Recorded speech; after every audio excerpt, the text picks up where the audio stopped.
got here. So I've spent sort of 25 years of my career focused on what I like to refer to as storytelling. But for me, it's not, nobody should look at this as once upon a time. For me, storytelling has always meant how to communicate a value, an idea, a core concept. It is about, in the context of what I do now, what is the value proposition, the thing that you need to put out into the world for them to come to you for whatever it is that you do.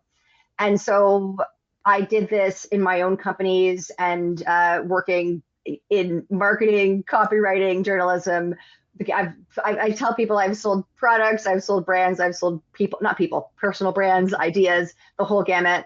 And what I started recognizing is that a lot of the people in the space, including the Fortune 500 companies I've had the opportunity to work with, they start by saying, okay, I'm going to define my unique value proposition. But that's a thing that they sort of do as an exercise, and then it sits somewhere on a shelf.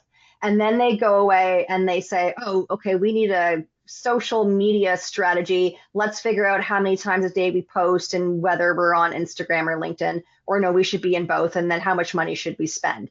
And they treat those two things sort of like they're siloed decisions. And what I am trying to do, my evangelism is for people to understand the connection and the strategy of this decision of what you're doing, the thing that you do to get the story out must begin with this piece of what is the story I'm trying to tell. And there is a very specific row that if you treat them like they're not actually connected instead of a path, you will lose the plot somewhere along the way, and you will create a lot of noise and also not efficiently get to whatever it is your goals are, whether that's connection, conversion, loyalty, you name it.